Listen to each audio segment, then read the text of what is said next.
Hello, mighty companions. This is Earl Purdy, and I'm here today to do a brand new Course in Miracles lesson with you. And it's going to be Course in Miracles lesson 72. It's going to be Course in Miracles lesson 72. Did I say Course in Miracles lesson 72? Yeah. Course in Miracles lesson 72. Course in Miracles lesson 72. Holding grievances is an attack on God's plan for salvation. Holding grievances is an attack on God's plan for salvation. Holding grievances, it's an attack on God's plan for your peace, love's plan for your peace. We're only talking about love or fear. So, holding grievances is an attack on love's plan for peace. Holding grievances is an attack on holding grievances is an attack on God's plan for salvation.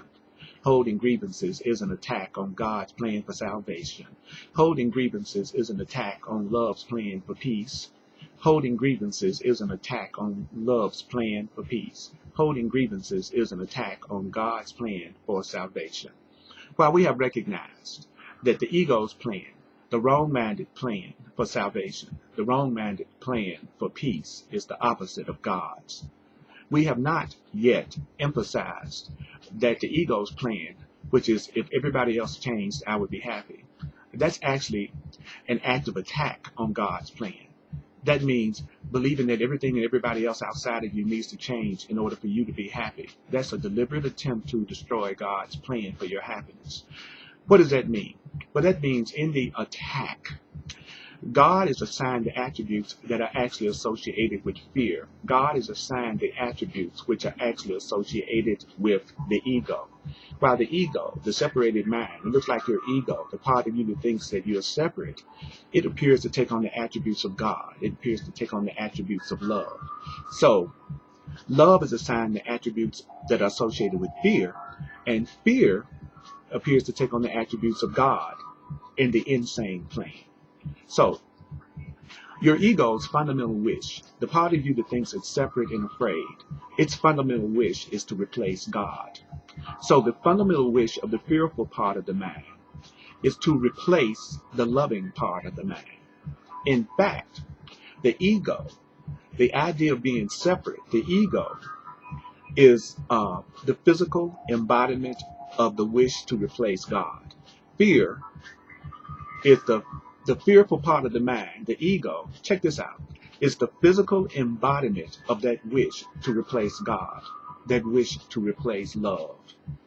For it is that wish to be separate. It's that wish to think that you are a body. It's that wish to be separate that seems to surround your mind with a body, keeping your mind separate and alone and unable to reach other minds. It looks like you're unable to reach other minds except through the body that was made to imprison the mind. The body was originally made to imprison the mind by the fearful mind. Your body was originally made to imprison your mind by your fearful mind. So, the limit, check this out, the Course says, the limit on communication, which is the fearful mind, the fearful thought, the ego. The limit on communication cannot be the best means to expand communication. Fear, which is a limit on communication, cannot be the best means to expand communication.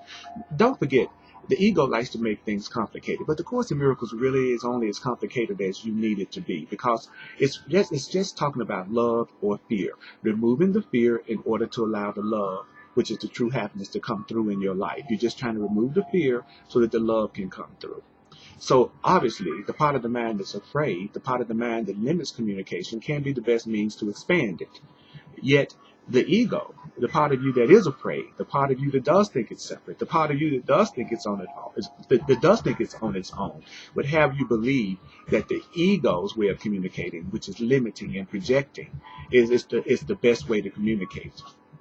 Although the attempts to keep the limitations that a body would impose is obvious here, what's perhaps not so apparent is perhaps not so obvious. It may not be so obvious to you while holding grievances. It may not be so obvious to you while holding grievances. Holding grievances is an attack on God's plan for salvation. It may not be so obvious to you why wanting everybody else and everything around you to change all the time in order for you to be happy is actually an attack on love's plan for your peace. But let's consider the kind of things you're apt to hold grievances for. Let's consider the kind of things you're apt to be holding grievances for. Aren't the grievances that you hold, aren't they always associated with something a body does? Are your grievances not always associated with something that a person that appears to be a body does? Are you always holding a grievance because of something that it looks like a body did to you?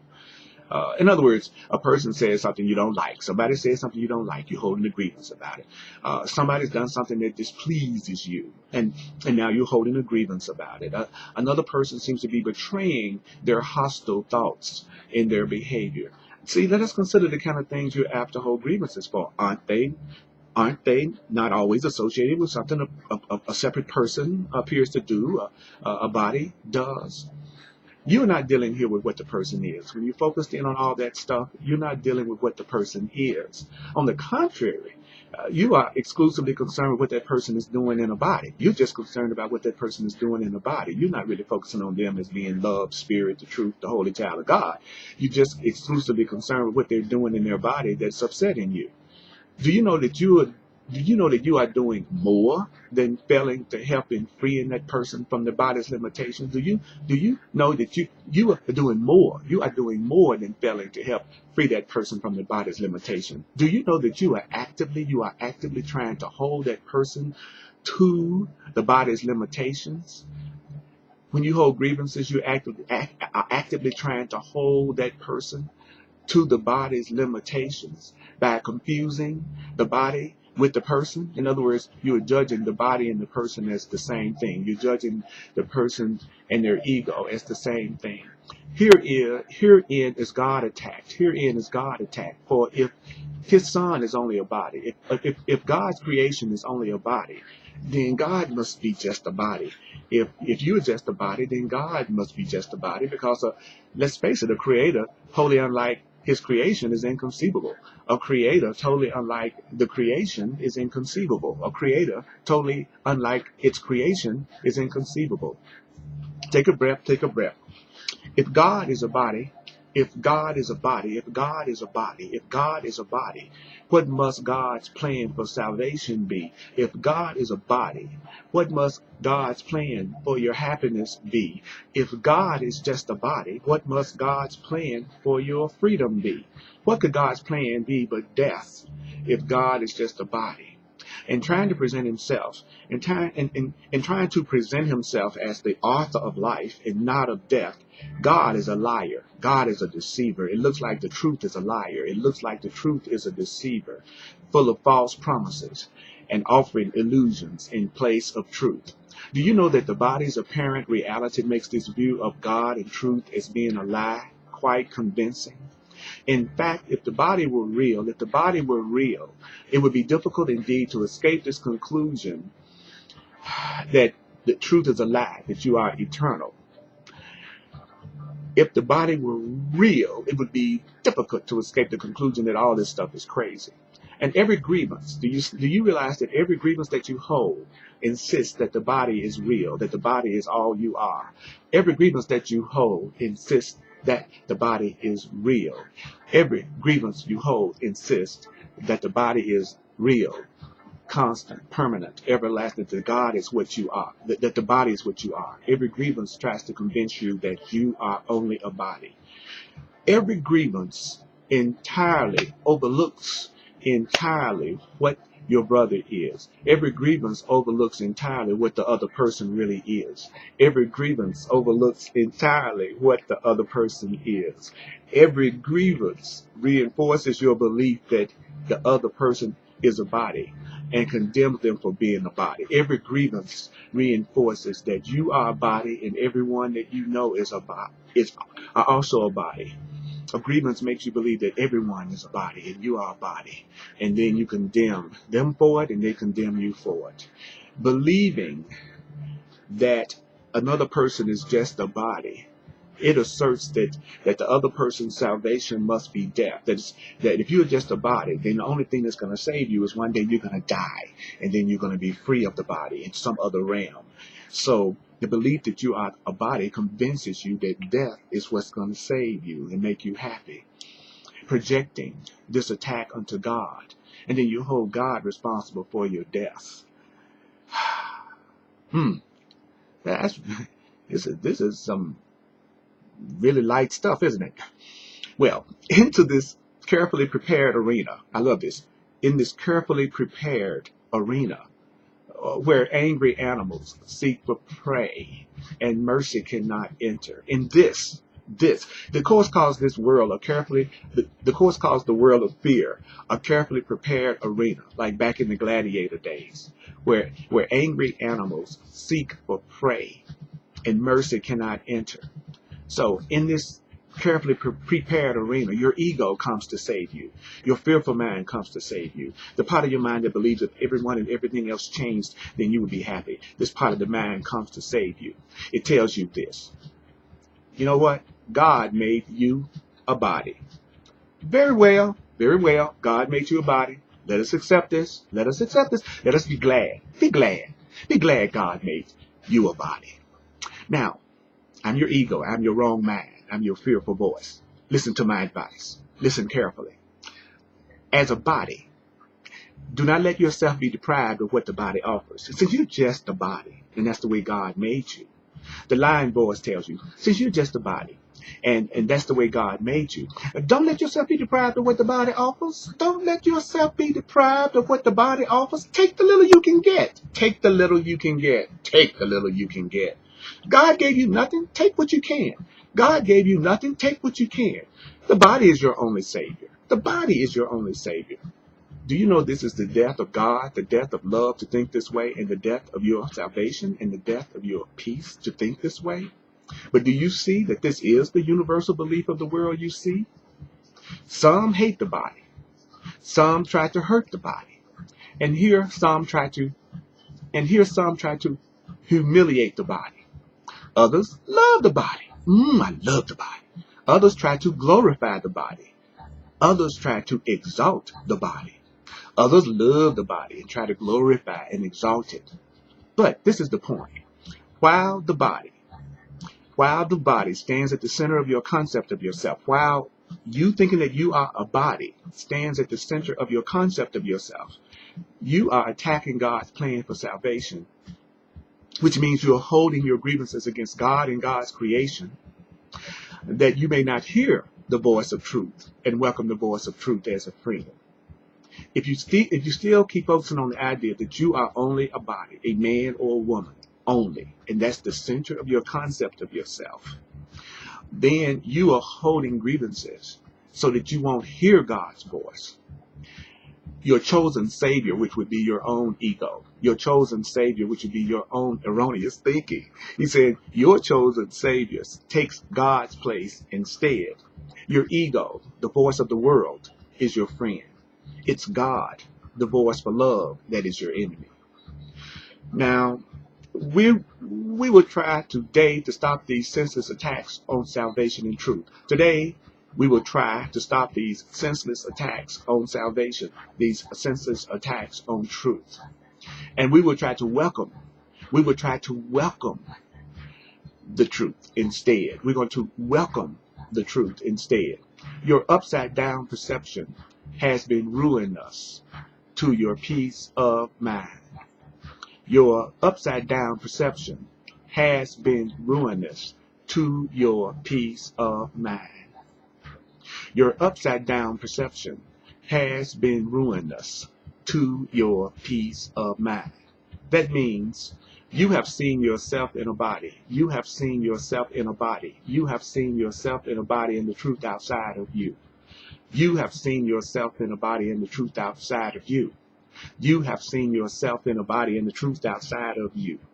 You have seen yourself in a body and the truth outside you. You have seen yourself in a body and the truth outside you, locked away from your awareness by the body's limitation. You see the truth as locked away from your awareness by the limitations of the body. Now we're trying to see this differently. Here we go. The light of truth is in us. The light of truth is in us, where the light of truth was placed by God. The light of truth is in us. The light of truth is in us. The truth is in us. The truth was placed in us by God. The truth was placed in us by God. The truth is in us, where the truth was placed in us by God. Now this is mind blowing. When I first heard it, it blew my mind. But this is what's being said next in this workbook lesson. It's the body that's outside us. It's the body that's outside us. It's the body that's outside us. It's the body that's outside us. It's your body that is outside of you. It's your body that is outside of you. It's your body that is outside of you. It is your body that is outside of you. It is the body that is outside of us and is not our concern. The body should not be your concern. The body should not be your concern. It's the body that's outside us and is not our concern. Now, this statement is one of the things that blows my mind about the Course and why I love it so much. The next statement is, check this out. To be without a body is to be in our natural state. What? To be without a body is to be in our natural state. To be without a body is to be in your natural state. To be without a body is to be in your natural state. To be without a body is to be in your natural state. To be without a body is to be in your natural state. To be without a body is to be in our natural state. To recognize the light of truth in us, to recognize the light of truth in you, is to recognize ourselves as we are. You must recognize yourself as you are. To see the light of truth in you is to recognize yourself as you are. To see ourselves as separate from the body. To see ourselves as separate from the body is to end the attack. To see ourselves as different from the body. The body is not what we ultimately are. Separate and different mean the same thing in the Course. To see ourselves as separate and different from the body is to end the attack on God's plan for salvation and to accept it to accept God's plan instead. To see ourselves as separate from the body. To see ourselves as separate from the body is to end the attack on God's plan for salvation and peace and to accept it instead. See yourself as separate from the body. That ends the attack on God's plan for your happiness and love. I say to see your greater self as separate from the body is actually to end the attack on God's plan for salvation and to accept God's plan for salvation instead. And wherever God's plan is accepted, wherever God's plan is accepted, it is accomplished already. Wherever it is accepted, wherever the truth is accepted, it's accomplished already. Wherever the truth is accepted, wherever God's plan is accepted, it is accomplished already. So our goal in the longer practice periods today is to become aware. Our goal is to become aware that God's plan for salvation, love's plan for peace, love's plan for happiness, God's plan for happiness, God's plan for salvation has already, God's plan for salvation God's plan for salvation has already, check this out, God's plan for salvation has already been accomplished in us. God's plan for salvation and peace has already been accomplished in us. To achieve this goal, to achieve this goal, to achieve this goal, to achieve this goal, to achieve this goal, we must replace attack with acceptance. We must replace attack with acceptance. Replace attack with acceptance. As long as we attack God's plan, which is simply for us to ask God, remember, what do you want me to do? Where do you want me to go? What do you want me to say? And to whom? That's God's plan. As long as we attack asking, we cannot understand what God's plan is as long as we won't ask. Because God's plan is for us to ask God. We are therefore attacking what we don't recognize. We are attacking what we do not recognize. We are attacking. So whenever you attack something, whenever you attack someone, you're just attacking what you don't recognize. Because you're only attacking because you don't recognize that all you see is yourself. You're interacting with yourself at all times. Now we're going to try to lay judgment aside. Let's try to lay judgment aside. Now, how do you lay judgment aside? Isn't that a great question? How do you lay judgment aside? You lay judgment aside by asking what God's plan for us is. You lay judgment aside by asking what God's plan for us is. You lay judgment aside by asking what God's plan for us is. You lay judgment aside by asking what God's plan for us is. Ask what God's plan for you. When you ask what God's plan is, you are laying judgment aside. Because if you had already judged that you knew what the plan for your happiness is, or what would make you happy, if you've already judged that you know that, you won't be asking God. So the mere fact that you're even asking, the mere fact that you're even asking, the mere fact that you're even asking means that you're laying judgment aside. And so ask what God's plan for us is. Here it goes. Say, what is a salvation, Father? I do not know. Tell me that I may understand. What is peace, salvation, my Creator? I don't know. Tell me that I might understand. What is love? What is peace? What is joy? What is abundance? What is happiness? God, I don't know. Tell me that I may understand. Tell me that I may understand. Then we will wait and quiet for God's answer. Let's quietly wait for God's answer. We have attacked God's plan for happiness. We have attacked God's plan for our happiness without waiting to hear what it is. We have attacked God's plan for salvation without waiting to hear what it is. I've attacked God's plan for me without even really waiting to see what it is. Do you know that we've shouted our grievances so loudly? We've shouted our grievances so loudly.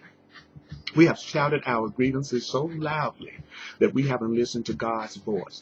We've been so determined that everything else has to change, that if this were different, we would be saved, that it says that we have not listened to God's voice. We're not listening to the truth. We're not listening to the truth. We have used our grievances, our desire for everything outside of ourselves to change so that we can be happy. We have used our grievances. We have used our grievances to close our eyes and stop our ears. We used our grievances to close our eyes and stop our ears. Now we would see and hear and learn. Now we would see and hear and learn. See and hear and learn. See and hear and learn. See and hear and learn. What is salvation? What is right-mindedness, which is the definition of salvation from a Course perspective? Salvation is forgiveness. Salvation is right-mindedness. Salvation is the escape from concepts, according to the Course. So, what is salvation, Father? What is right-mindedness, God? What is right-mindedness, my Creator? What is real happiness, my Creator? What is real peace, my Creator? What is real abundance, my Creator? Ask and you will be answered. Ask and you will be answered. Seek and you will find. Seek and you will find. We are no longer asking the ego what salvation is. We're no longer asking the part of our mind that believes that it's afraid and separate what happiness and peace is. And we're no longer going to ask our ego, the part of us that thinks it's guilty and fearful and separate and afraid. We're not going to ask that part of us anymore where to find peace, where to find salvation, where to find happiness. We are asking it of truth now. We're asking it of God now. Be certain that the answer will be true because of whom you ask. The answer will be true because you are asking God. Whenever you feel your confidence wane, that means whenever you feel your hope of success flicker and go out, repeat your question. What is salvation, Father? I don't know. Tell me that I may understand. What is real love, real happiness, my Creator? I don't know. Tell me that I may understand. Whenever you feel your confidence wane, repeat your question and your request, remembering that you are asking of the infinite Creator of infinity. That's a fancy name for God. You are asking of the infinite Creator of infinity, who created you like Himself. You're asking God, what is salvation, Father? What is real peace, Father? What is forgiveness, Father? What is happiness, my Creator? What is happiness, my Creator? What is peace? What is right-mindedness? I do not know. Tell me that I may understand. God will answer. God will answer. Be determined to hear. God will answer. Your Creator will answer. Your Creator will answer. Be determined to hear. One or perhaps two shorter practice periods an hour will be enough for today, since the practice periods will be somewhat longer than usual. These exercises should begin with this. Holding grievances is an attack on God's plan for salvation. Let me accept God's plan for salvation instead. What is salvation, Father? Now here's the Course in Miracles translation of that. Holding grievances, which means saying if this were different, if they were different, I would be saved, I would be happy. Holding grievances is an attack on love's plan for salvation, love's plan for your peace, love's plan for your happiness. You are attacking love's plan on your happiness by holding grievances. And it told us that the holding grievances is to be upset all day because everybody's not acting out your script. They're not speaking and acting and doing the way that you think they should do it in order for you to be happy. That's a grievance. So holding grievances is an attack on God's plan for salvation. Let me accept it instead. What is salvation, Father? What is peace, Father? What is truth, Father? What is salvation, God? What is salvation, my Creator? What is peace, my creation? What is peace, my Creator? What is peace, my Creator? Then wait a minute or so in silence. Preferably with your eyes closed, and listen for God's answer with your eyes closed for a minute or so.